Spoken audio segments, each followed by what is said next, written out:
Hello, my name is Lawrence Drew and I'm an economics tutor with OWL Tutors in London.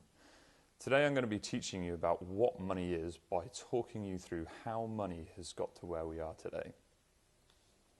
So, most economies will go through four distinct stages of development. First, people realise that they have different skills and abilities. To improve their quality of life, they all need to use the skills and abilities of others. This is the emergence of the barter economy. I might be very good at breeding sheep, whilst my next door neighbour might be great at baking bread.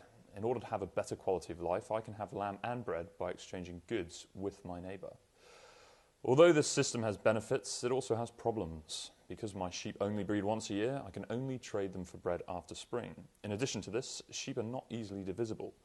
One sheep might be worth hundreds of loaves of bread, even though all I want is one. As a result of this, people realise that the barter economy restricts people from trading all year round and in goods that are not easily divided. To improve their quality of life, they'll need to address these problems. The second stage is then the emergence of the precious materials economy. In order to have a better quality of life, I can trade my sheep for precious materials such as silver and gold, which are not perishable, can be traded all year round and are easily divisible mediums of exchange. I can now buy bread at any time of the year. Although this system benefits me, it does have problems. My silver and gold gets its value from its scarcity. If people discover more, it will be devalued. In addition to this, people can manipulate silver and gold by mixing it with less precious materials. Silver and gold also are heavy to carry around and make me a target for thieves. Finally, silver and gold has no intrinsic value. I can't eat it. It's only valuable as a medium of exchange. In light of these problems, people realise that the precious materials economy restricts people from trading because they're not practical to carry around. Also, precious materials such as diamonds are not easily divided, as dividing them can cause them to lose value.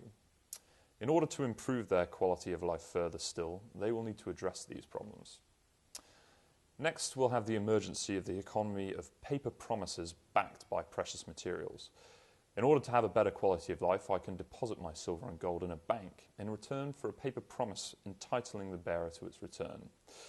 This maintains many of the advantages of the precious materials economy, but makes theft more difficult. At reputable banks, my silver and gold will also hold its value. And in the form of paper promises, I'll be given an even more easily divisible medium of exchange. Although this system continues to benefit, it does have its problems. Lots of different banks will issue different paper promises, so there'll be a large number of different banknotes in circulation. Because of this, the paper promises of certain institutions will become more valuable than others. Certain institutions might also print more promises than they're holding in precious materials. This will then, in turn, mean that if everyone tries to redeem their precious materials at once, the bank will be unable to redeem all of its promises and cause something called bankruptcy.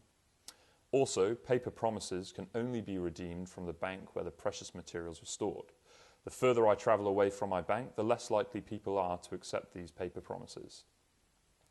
As a result of these problems, people will realise that the economy of paper promises backed by precious materials still restricts people from trading because unregulated banks can frequently go bankrupt.